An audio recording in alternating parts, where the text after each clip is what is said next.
नमस्कार, मैं नीतीश कुमार। YouTube के इस चैनल में आप सबका स्वागत है और आपसे निवेदन है कि चैनल को सब्सक्राइब करें। आज बात करेंगे बिहार की राजनीति में चल रहे घटनाक्रम की। बिहार विधानसभा उपचुनाव जो होने हैं 5 सीटों पर, जिसमें कि एक सीट रुपौली पर घोषणा हो चुकी है और आगामी 10 तारीख को यहाँ चुनाव संपन्न हो जाएंगे, तो देखेंगे कि वहां का रिजल्ट कैसा होता है। लेकिन इसके साथ साथ 4 अन्य विधानसभा क्षेत्र हैं, जिसमें कि तरारी है, रामगढ़ है, बेलागंज है और इमामगंज है। ये 4 विधानसभा क्षेत्र जो खाली पड़े हैं उस पर उपचुनाव होना बाकी है और ये उपचुनाव बिहार की राजनीति के लिए कई मायनों में खास है।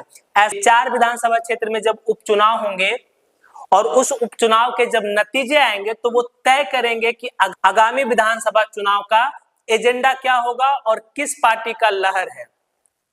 लोकसभा चुनाव परिणाम के बाद ऐसा माना जा रहा है कि नीतीश कुमार एक बड़े फैक्टर के रूप में फिर से बिहार में है, जिनको कि लोग मान रहे थे कि उनकी राजनीतिक कैरियर अब लगभग ढलान पे है।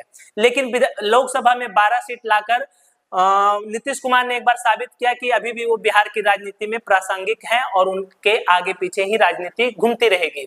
लेकिन ये कई लोगों का मानना है, मेरा खुद का मानना है कि नीतीश कुमार जो 12 सीट लाए हैं उसमें एक बहुत बड़ा योगदान तेजस्वी यादव का है, क्योंकि तेजस्वी यादव ने जिस तरह से टिकटों का बंटवारा किया और जिस तरह से उनके महागठबंधन के पार्टनरों के बीच में देरी हुई और उम्मीदवारों का चयन किया, वो सबसे बड़ा हाथ है नीतीश कुमार के 12 सीट जिताने में। साथ ही साथ उन्होंने पप्पू यादव को इग्नोर किया, तो पप्पू यादव के इग्नोर के करने के कारण लगभग 4 से 5 ऐसी लोकसभा सीट थी जहां पे उनको हार मिला। अगर वो गठबंधन में एकमुश्त होकर अगर सुपौल की सीट कांग्रेस को देते और यहाँ से रंजीता रंजन पहले भी प्रतिनिधित्व कर चुकी है, अगर कोई ऐसा उम्मीदवार होता तो शायद सुपौल की सीट भी महागठबंधन के पक्ष में होती। उसी तरीके से अन्य सीटें जो है मधेपुरा हो, दरभंगा हो, ये सारी सीटें पप्पू यादव के कारण कहीं ना कहीं प्रभावित हुई है, क्योंकि वहां पर तेजस्वी यादव का जो में इस बात को लेकर नाराजगी भी थी। तो एक हद तक नीतीश कुमार के 12 सीटों में योगदान तेजस्वी यादव का भी रहा है। हालांकि नीतीश कुमार का अपना एक वोट बैंक है, उसमें कोई डाउट नहीं है। अति पिछड़ी जातियों में उनकी अभी भी अच्छी पैठ है, महिलाओं में उनकी अच्छी पैठ है। लेकिन ये तय मानिए कि 2025 के विधानसभा चुनाव में नीतीश कुमार उतने बड़े फैक्टर नहीं होने वाले हैं, क्योंकि इस बार केंद्र की सरकार नीतीश कुमार के दम पे चल रही है, तो उनको प्रासंगिक माना जाएगा एनडीए गठबंधन में। अगर नंबर बीजेपी के पास होता केंद्र में सरकार चलाने के लिए, तो ये तय मानिए कि अभी तक फैसला हो चुका होता कि नीतीश कुमार आगामी विधानसभा चुनाव के चेहरा नहीं होंगे। लेकिन इसके बावजूद भी यहाँ पर जो बिहार की राजनीति में घटनाक्रम है वो दिलचस्प होने वाला है। विधानसभा उपचुनाव होंगे तो वहां पर सीटों का बंटवारा कैसे होगा वहां भी देखने को मिलेगा। चिराग पासवान पिछले बार विधानसभा चुनाव अलग लड़ रहे थे, इस बार एनडीए में है। साथ ही साथ आरसीपी सिंह, पशुपति कुमार पारस, ये सारे जो फैक्टर्स हैं उनको एनडीए कैसे सहयोग करेगी, जीतन राम मांझी होंगे, सीटों का बंटवारा कैसे होगा, ये सारी चीजें देखने को मिलेगा और ये बड़ा दिलचस्प होने वाला है। वही बात करें महागठबंधन में, तो महागठबंधन में भी कम सिर फुटौल नहीं होने वाला है, क्योंकि आरजेडी चाहेगी अधिकतर सीटों पर लड़ना, लेकिन उनके भी तरफ अब मुकेश कुमार सहनी है, तो उनको कितनी सीटें दी जाएंगी।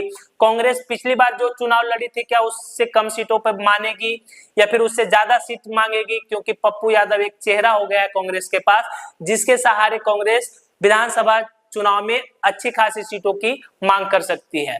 उससे भी बड़ा दिलचस्प है कि बिहार की राजनीति में एक जो नए चेहरे हैं प्रशांत किशोर, जो कि लगभग 2 सालों से पूरे बिहार की परिक्रमा कर रहे हैं और अपनी एक पार्टी जनसुराज पार्टी का गठन भी करने वाले हैं और उन्होंने ये घोषणा भी कर दी है कि आगामी विधानसभा चुनाव वो अकेले लड़ेंगे और 243 सीट पर लड़ेंगे।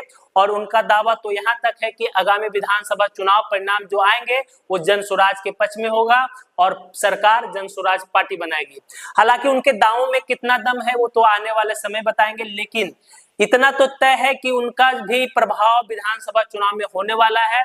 लेकिन मैं ये बात भी उतने ही दावों से कह सकता हूं कि पहली बार में प्रशांत किशोर की पार्टी सरकार तो नहीं बना सकती है। अगर कोई चमत्कार ही हो जाए बिहार जैसे जाति आधारित राजनीति करने वाले राज्य में, तो फिर ये राजनीति का बहुत बड़ा चमत्कार होगा, जैसे दिल्ली में हुआ था।